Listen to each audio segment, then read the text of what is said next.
Hello friends, linear algebra के आज के इस वीडियो में नल स्पेस और रेंज स्पेस इन टॉपिक्स पर हम कुछ और मल्टीपल चॉइस क्वेश्चंस को सॉल्व करते हैं। सबसे पहले फर्स्ट मल्टीपल चॉइस क्वेश्चन की स्टेटमेंट है nullity and rank of identity transformation from P5R to P5R is. हमें फ्रेंड्स आइडेंटिटी ट्रांसफॉर्मेशन की रैंक और नल्टी फाइंड आउट करनी है और आइडेंटिटी ट्रांसफॉर्मेशन की जो डोमेन हमें गिवन है P5R, जैसा कि P5R को हम प्रीवियस वीडियो में समझकर आ चुके हैं।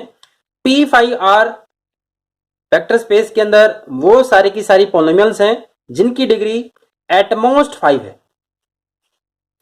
तो फ्रेंड्स, हम जानते हैं आइडेंटिटी ट्रांसफॉर्मेशन के कोरेस्पॉन्डिंग जीरो पॉलिनोमियल की ही इमेज जीरो पॉलिनोमियल आएगी और किसी नॉन जीरो पॉलिनोमियल की इमेज जीरो पॉलिनोमियल नहीं आ सकती। तो आइडेंटिटी ट्रांसफॉर्मेशन एक 1-1 ट्रांसफॉर्मेशन है और कोई लीनियर ट्रांसफॉर्मेशन 1-1 होती है इफ एंड ओनली इफ उसके नल स्पेस के अंदर केवल एक सिंगलटन जीरो एलिमेंट हो।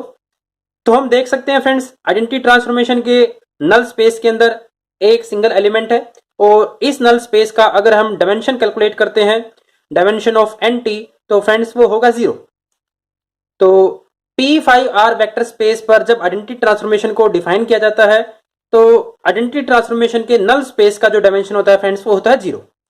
और हम जानते हैं फ्रेंड्स सिल्वेस्टर लॉ हमें जानकारी देता है कि नल स्पेस का डायमेंशन प्लस रेंज स्पेस का डायमेंशन डोमेन के डायमेंशन के इक्वल आता है।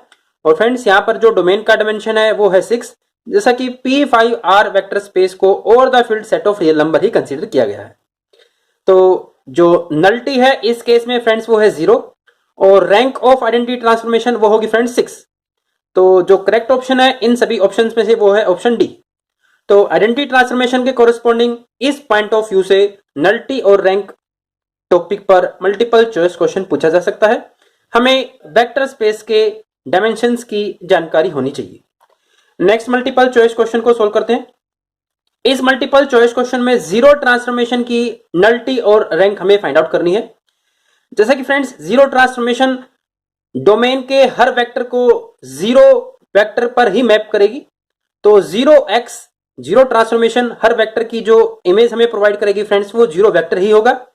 तो जब हम जीरो ट्रांसफॉर्मेशन का नल स्पेस को अगर ऑब्जर्व करते हैं तो हम देखते हैं नल स्पेस के अंदर R4 वेक्टर स्पेस के सारे वेक्टर ही इस स्पेस से बिलोंग करेंगे, क्योंकि ट्रांसफॉर्मेशन इन सभी वेक्टर्स पर जीरो वेक्टर ही इमेज प्रोवाइड करेगी।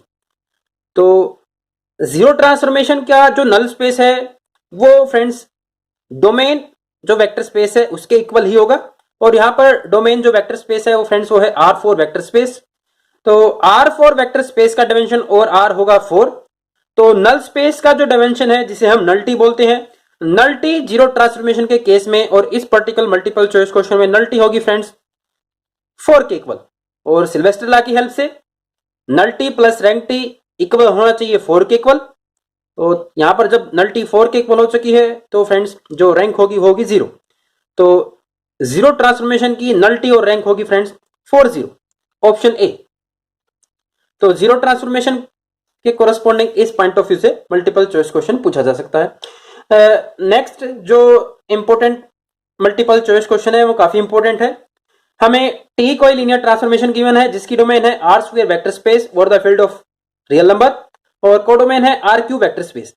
और हमें टी ट्रांसफॉर्मेशन गिवन है T of x1 x2 is equal to x1 x1 plus x2 x2। हमें टी लीनियर ट्रांसफॉर्मेशन गिवन है और हमें इस लीनियर ट्रांसफॉर्मेशन का रेंज स्पेस फाइंड आउट करना है। और हमें फ्रेंड्स 4 ऑप्शंस गिवन है। रेंज स्पेस अभी हम इन ऑप्शंस को देखकर अंदाजा नहीं लगा सकते। रेंज स्पेस को फाइंड आउट करने के लिए एक प्रोसेस होती है, हम जल्दी से एक बार उस प्रोसेस को समझते हैं। किसी भी लीनियर ट्रांसफॉर्मेशन के रेंज स्पेस को कैलकुलेट करने के लिए जो सबसे पहला स्टेप है, हमें फ्रेंड्स डोमेन का बेसिस चाहिए होता है, बेसिस ऑफ डोमेन। जैसा कि इस लीनियर ट्रांसफॉर्मेशन के कोरेस्पॉन्डिंग डोमेन का हमें बेसिस गिवन नहीं है, तो हम R स्क्वायर वेक्टर स्पेस का जो स्टैंडर्ड बेसिस होता है हम उसको अज्यूम करते हैं। तो R स्क्वायर वेक्टर स्पेस का जो स्टैंडर्ड बेसिस है फ्रेंड्स वो है 1 0 0 1। तो फर्स्ट स्टेप में रेंज स्पेस को कैलकुलेट करने के लिए हमें डोमेन का बेसिस चाहिए होता है और हमने अज्यूम कर लिया कि जो डोमेन का बेसिस हमें गिवन है वो स्टैंडर्ड बेसिस है।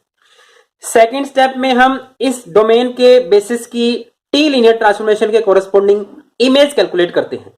तो सबसे पहले हम इस बेसिस का जो फर्स्ट एलिमेंट है 10, इसकी इमेज कैलकुलेट करते हैं t10। यहां पर फ्रेंड्स x1 है 1 और x2 है 0। हम देख सकते हैं जो tx1 x2 जैसे हमें वैल्यू प्रोवाइड करती है तो उसके कोरस्पोंडिंग t10 की जो इमेज होगी फ्रेंड्स वो होगी 1 1 0। सिमिलरली जो बेसिस का सेकंड एलिमेंट है उसकी और इमेज को हम कैलकुलेट करते हैं t01 और t01 की इमेज होगी फ्रेंड्स 0 1 1। तो फ्रेंड्स सेकंड स्टेप में हमने बेसिस के एलिमेंट्स की इमेज को कैलकुलेट कर लिया है।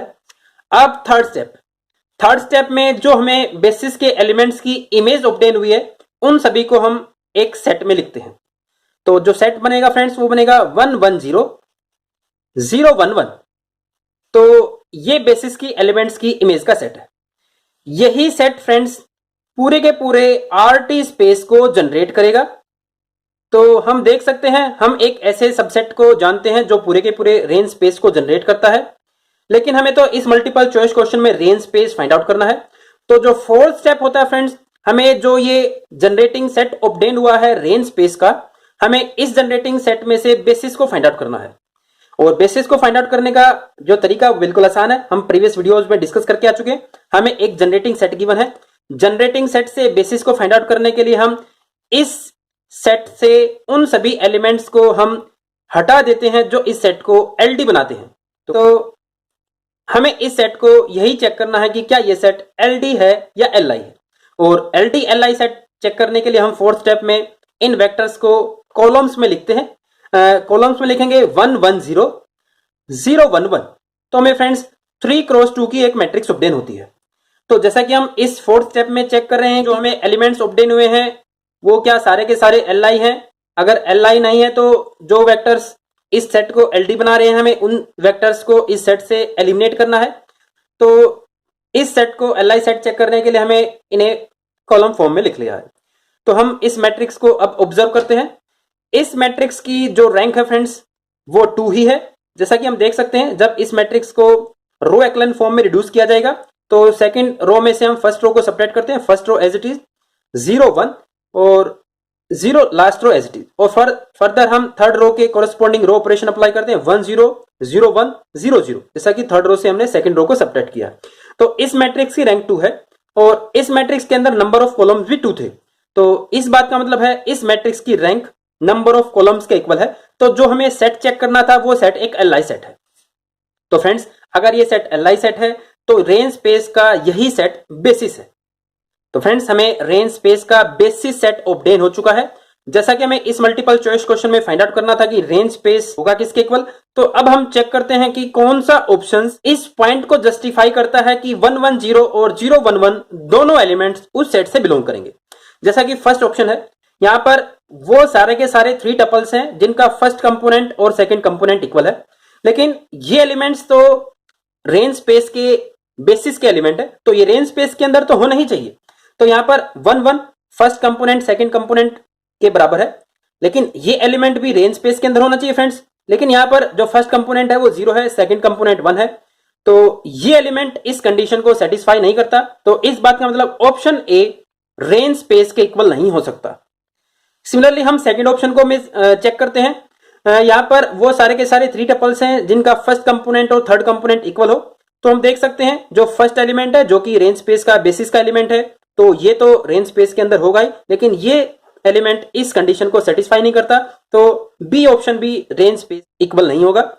सी ऑप्शन देखते हैं friends. C option y1 plus y3 is equal to y2, हम देख सकते हैं y1 y2 y3 y1 plus y3 is equal to y2 ये सेटिस्फाई करता है। सिमिलरली ये सेकंड एलिमेंट भी बेसिस का इस कंडीशन को सेटिस्फाई करता है। तो ऑप्शन सी फ्रेंड्स इस रेंज स्पेस के इक्वल होगा। तो इस तरीके से हम किसी लीनियर ट्रांसफॉर्मेशन का रेंज स्पेस फाइंड आउट करेंगे। एक सिचुएशन और अकर कर सकती थी फ्रेंड्स, जैसा कि फोर्थ स्टेप में हमने 2 वेक्टर्स के सेट को एलआई और एलडी चेक किया, लेकिन ये सेट ही एलआई सेट बन गया तो हमें ज्यादा कैलकुलेशन करने की जरूरत नहीं पड़ी।